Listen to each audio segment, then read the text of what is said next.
Hi there, this is Doug Cuban, writer-director of TheFort. I thought I'd do a little video blog just before the Christmas festivities all kick off. I hope you're all wearing your Christmas jumpers. Here we go. So where are we with TheFort?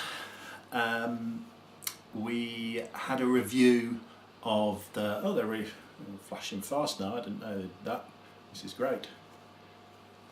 I should make a Fort version.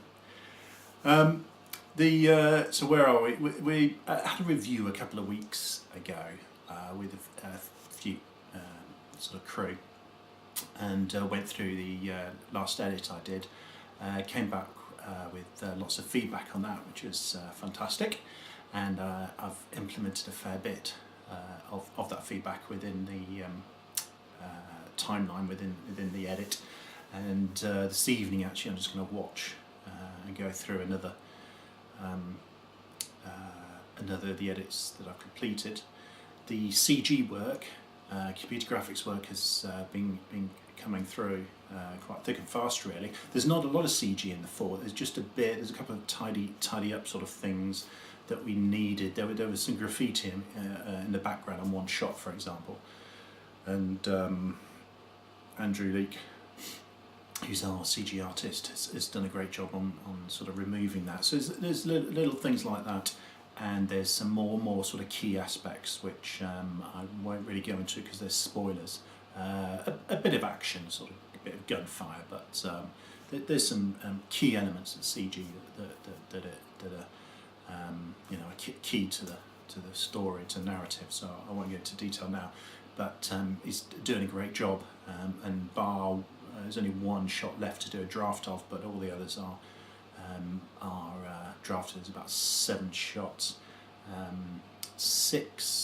5 are done in draft, 1 are done signed off complete, and the other 5 just tidying up really, and then one more sort of key one to start. So that's actually progressed really well. That's gone a lot quicker than I anticipated, and it just looks amazing when I drop it into the timeline. Really great stuff, great work. So pleased about that. So I will sort of having next week off really from editing and working on TheFort, but I'll be doing some pretty I'll be doing some thinking about various aspects that's already done. Just as a little test, I did what's called a DCP export from Premiere Pro. There's the digital cinema package, or whatever it's called, which is just basically a format that the cinema uses for the projector system.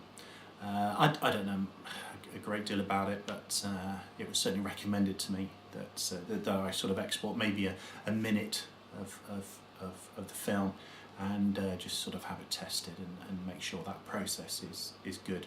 So I actually did the whole film just to see. It took about 6 hours, and made a 72 gig file, which was quite impressive.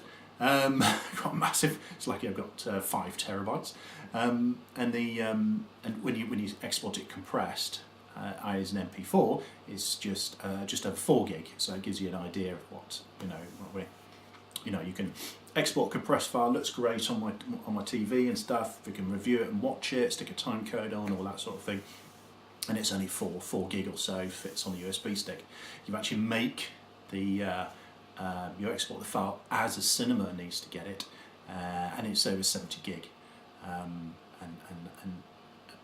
easily. So you have to think about all these sort of different things, and I'm trying to do as much as possible myself, so I learn and know it. So even though I may not do it myself on a future feature or project, at least I know I've got some understanding of what's involved and what the DCP is made up of in terms of different files and stuff, and what that entails, and the time required, and what actually cinema are expecting.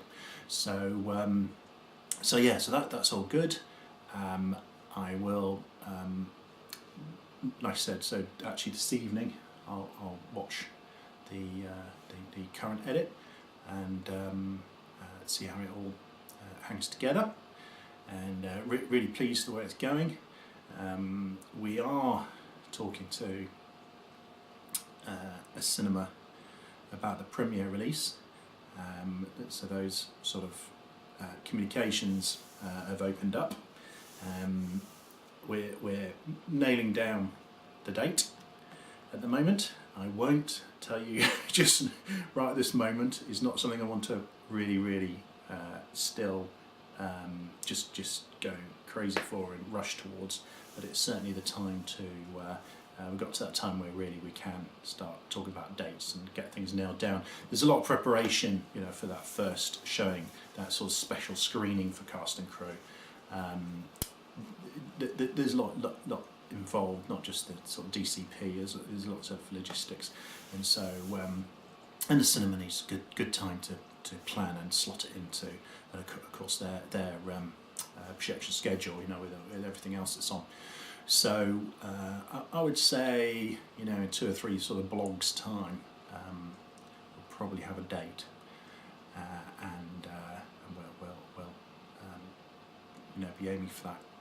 Obviously aiming for that date, and it's good to set it, because then that sort of gets everything running forwards, and a lot more focus sort of set on that date to do a specific set of bits of work, like I said, the logistics to arrange and proper DCP, and of course that's all after the actual edit and the sound, the proper sound post-production sound engineering is all complete, and indeed it's gone through another sort of proper edit quality control process that I want to put it all through, because of course I've edited it.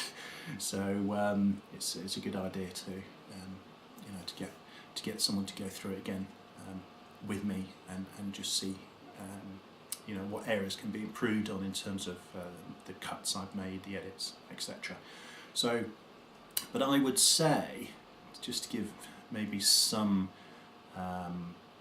idea of sort of where we are percentage-wise in the whole thing, I would say that on the edit we're I reckon 90% done and 90% happy with this 10% where over this sort of rest of December and into January I'll be we'll have some a couple of other reviews and some thunks just about how the narrative is going and whether it's all there, etc. But it's definitely looking and it feels right. So I think any further changes will be slight. Edits, alterations will be minimal, I think. The current edit version is version 9, so that just gives you some idea of just how many times it's been cut and spliced and put together. And actually, it's probably risky and dangerous to. Not dangerous maybe, but foolish just to carry on and going up to 20. Yes, you want the story to be there, the narrative, and people understand it and like it, go along with it, hook in with the characters, absolutely. But at the same time, I suspect you can just edit too much, and just be totally overkill on the whole thing. I think that can easily happen actually, and I can see me thinking about little more cuts here and there. So I'll bring some of the crew back in again quite soon actually.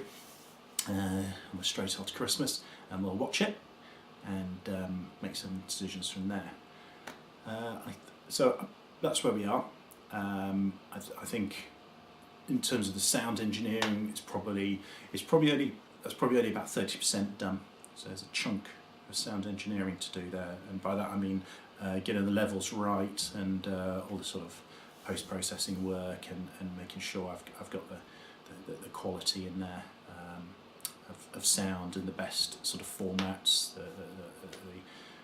You know, I'm not using any MP3s in there, which I'm sure I'm not. But anyway, you know, a proper quality and control process through that. So that has to happen through the sound. And of course there's the process of stitching the end credits together and things like that. So, but it's good that we're you know, at that point we're really looking at that and thinking about it. And you know, I certainly, with regard to end credits, I sort of regard that as a separate little project, if you see what I mean. You know, I want them to look right and flow, you know, with the end of the film, if you see what I mean. Much like the opening credits. You know, they're part of the experience of watching the film, as far as I'm concerned. So yeah. So that's it from me. Have a great Christmas. It's what, Sunday, so it's a week tomorrow, is it? It's Christmas Eve that week tomorrow.